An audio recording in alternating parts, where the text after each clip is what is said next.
É hora de falar sobre a Páscoa. Páscoa judaica, Páscoa cristã, Páscoa comercial, coelho, cordeiro, chocolate, paixão de Cristo. Que história é essa? Então vamos começar na linha da história. A Páscoa mais antiga, conhecida como Pessach, aconteceu lá atrás há mais de 3.000 anos. É a Páscoa judaica registrada no livro de Êxodo, segundo livro da Bíblia, a partir ali do capítulo 12. Naquele momento, o povo de Israel é escravo no Egito. Liderados por Moisés e Arão, que confrontam o poder do faraó, eles são libertados da condição de escravidão e nesse momento especial de libertação, eles celebram dentro de casa numa espécie de refeição especial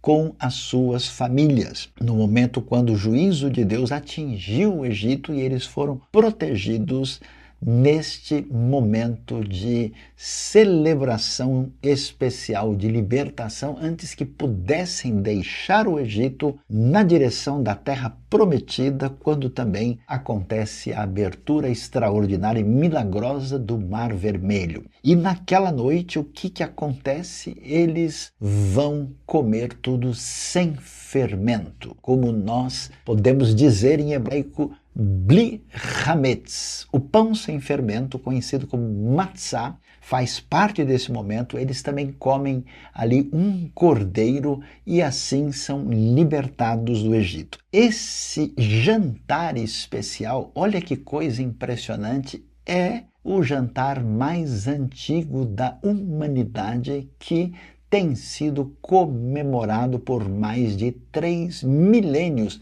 ininterruptamente. Claro que no decorrer dos anos, essa Páscoa vai tendo alguns elementos que acabam entrando nessa celebração nos diversos grupos de tradição judaica em todo o mundo. Então hoje, se você for participar daquilo que é chamado Seder de Pessach, além de ser possível ter uma espécie de jantar especial, existem elementos fundamentais que lembram isso. Nós temos ali um pouquinho de alface que é colocado na água salgada, temos o ovo, o beitzá, temos também aquilo que é amargo chamado de maror, temos um osso que lembra daquilo que foi o animal sacrificado, temos também o haroset, que é algo ali docinho, e também um vegetal, tudo colocado para uma lembrança muito interessante que é dramatizada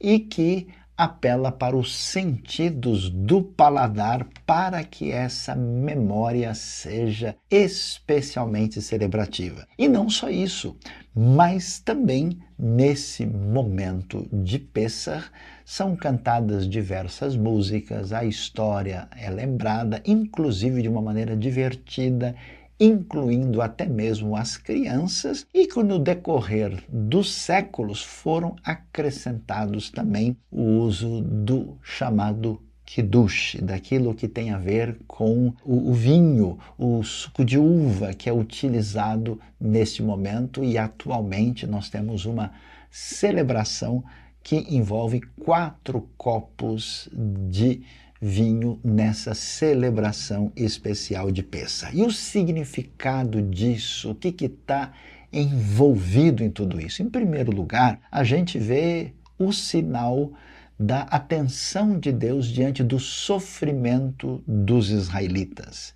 Nós vamos ver que Deus, na sua misericórdia, se levanta contra toda a escravidão, toda opressão e se coloca em oposição a todo aquele politeísmo egípcio que era marcado, na verdade, pela tirania do faraó. Assim, os israelitas então saem na direção da terra prometida, e uma coisa interessante e extraordinária é que nesse momento Deus vai fazer uma aliança especial com eles ali no chamado Monte Sinai, onde também vai dar-lhes as suas instruções, as suas orientações para que eles possam viver a vida. Olha que coisa curiosa e interessante. Conta-se que há muitos anos um cidadão dos Estados Unidos perguntou a um rabino, dizendo: escuta, eu queria entender por que vocês da tradição judaica conseguem atravessar tantos séculos e permanecem com a mesma cultura, com a mesma língua, com a mesma fé. Qual é o segredo de vocês?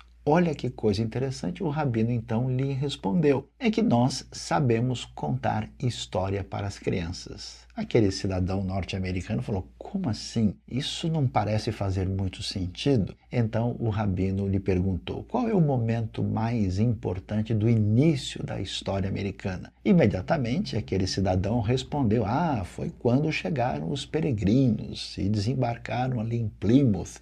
Isso aconteceu em 1620. E então o rabino disse: e naquele momento o que é que vocês comeram? Ele disse: mas que importância tem isso? Importante é o lugar, importante são as datas. E foi aí que o rabino disse: aí está a grande diferença. Nós celebramos a libertação e celebramos com sabor, celebramos com festa, com alegria, com música. Por isso, essa lembrança permanece de geração em geração e dessa forma o povo de Israel vive e chega atravessando milênios. Olha que coisa interessante. Quando agora nós passamos a refletir sobre a tradição cristã e você pensa na Páscoa, lembra daquilo que tem a ver com a paixão e a morte e ressurreição de Jesus, mas nem todo mundo talvez imagine e pense que quando Jesus chega em Jerusalém nesse momento, o que ele estava fazendo? Olha só, comemorando a Páscoa judaica. Porque Jesus e os seus discípulos eram judeus.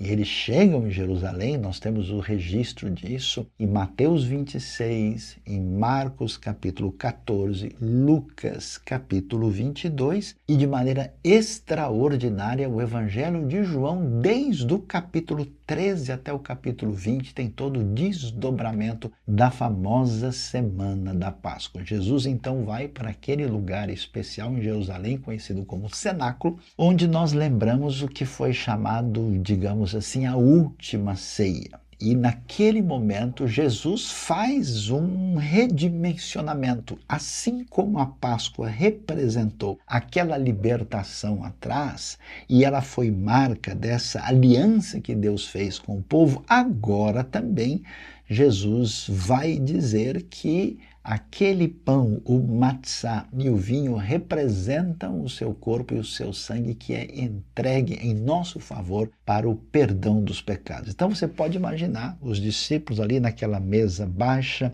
com os ingredientes peculiares para a famosa festa de Pêssar, que acontece aí naquele momento especial, na virada, provavelmente, segundo muitos estudiosos, da quinta para a sexta-feira, quando os detalhes aparecem no texto. E aí nós podemos ver aqui o que a gente chama de uma arqueologia da fé, né? Porque a base do entendimento da Páscoa cristã, que tem a sua lembrança naquilo que se estabelece como a famosa ceia do Senhor nas comunidades cristãs do mundo todo, ela está fundamentada na famosa Páscoa judaica. E então agora você pergunta: mas espera aí, professor, me diga uma coisa, e essa história do coelho, essa história de tudo isso que a gente vê? Olha que coisa interessante. Essa festa acontecia no momento de primavera, no cenário do hemisfério norte.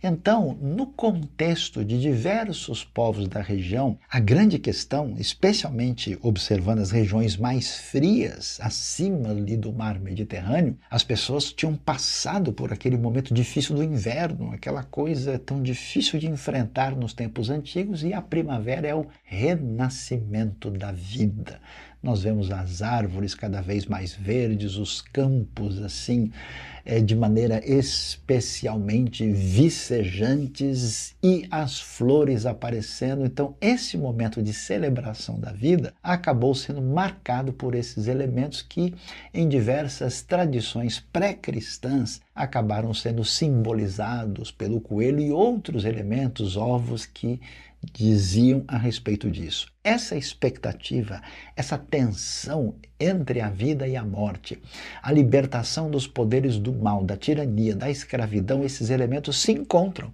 E a gente observa que no sentido mais profundo da Páscoa, no sentido do que representa Cristo Jesus, nosso Senhor, ele sim representa a vitória plena da vida sobre a morte. Ele vai ao encontro da expectativa de todos que desejavam não só uma vida permanente, mas uma vida de qualidade muito especial. E ao mesmo tempo, ele traz para nós essa expectativa especial de verdadeira libertação, tanto no sentido dos poderes humanos que oprimem as pessoas aqui, mas a libertação dos nossos erros, a libertação da possível tirania que a gente pode fazer contra a gente mesmo e uma esperança significativa especial. Por isso, nesse momento, que nem sempre dá certo no calendário, a gente vai dizer para todo mundo Feliz Páscoa e Hag Pesach Sameach.